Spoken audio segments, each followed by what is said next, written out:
Donald Trump. Donald Trump has been told repeatedly to take the U.S. military out of Africa. But he has not done so. Instead, he has replaced General Michael Langley with this new piece of white trash called General Dagvin Anderson. Now, I'm going to tell you why the U.S. troops are still in Africa, in spite of Donald Trump being repeatedly told by native Africans to remove the presence of the U.S. military from African soil. The reason he has not done so is because he's not afraid of you. Because whenever you talk to any government, especially America's government, and you make any demand,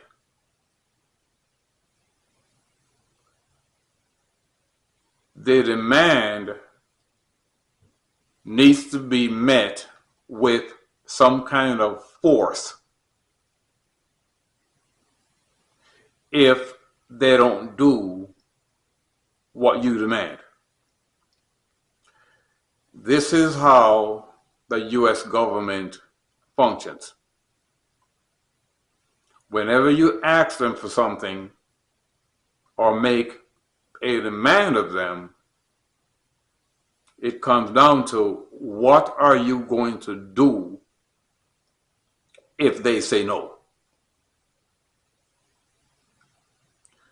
So Donald Trump is basically ignoring your request for the removal of American troops from African soil because he doesn't think that you're going to do anything if he does not. And that's the bottom line. He doesn't believe that you are a threat. Now, when you look at what's going on in Russia and Ukraine,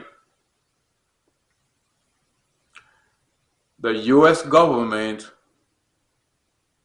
won't cross certain lines that have been laid out by Vladimir Putin. They won't send any troops into Ukraine, and they won't send any troops into Russia in order to put down Vladimir Putin, because Vladimir Putin has a nuclear arsenal and he will use them, and the U.S. government knows that he will use them.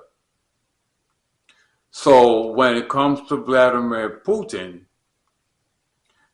Donald Trump will walk very lightly around him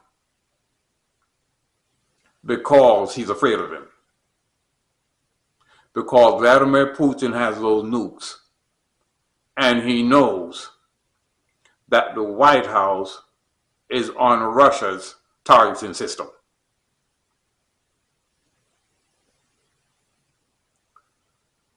So the question now becomes, how do you get Trump or any president of America to pull those U.S. troops out?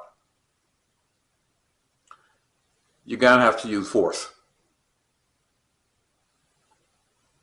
If you don't use any force against them, they're not leaving. And that's the bottom line of it. That's the bottom line. If you don't use force, the U.S. military will be sitting in Africa for a long time. We all know why these militaries are really there. These militaries are really there so that you cannot fight against your own government. You cannot replace the president. When you try to do that, those militaries are there to gun you down. It's why they're there. They're not being trained to fight.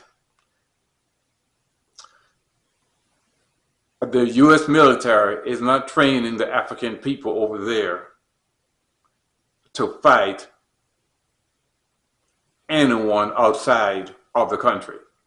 They're training them to fight the African people who decide to overthrow the governments. That's why the U.S. military is there. It's got nothing to do with fighting terrorism. And here's how I know this. Burkina Faso is being attacked by terrorists. Now, if you know anything about the geography, you know that Burkina Faso is a landlocked nation.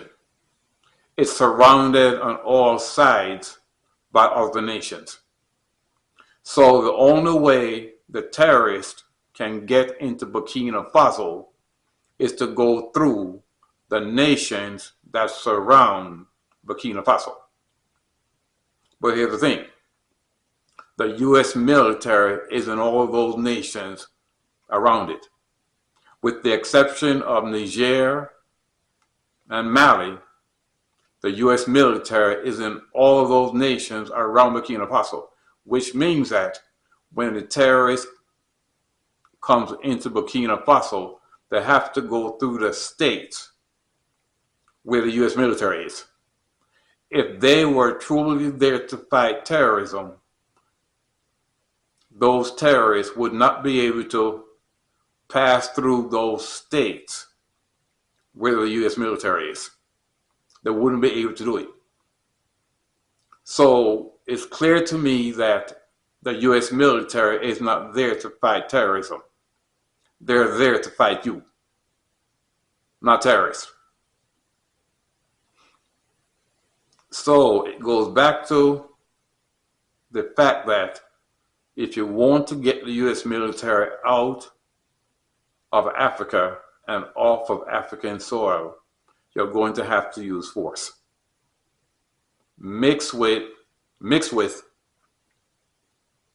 media outcry. Mixed with your narrative as to why the U.S. military should leave African soil.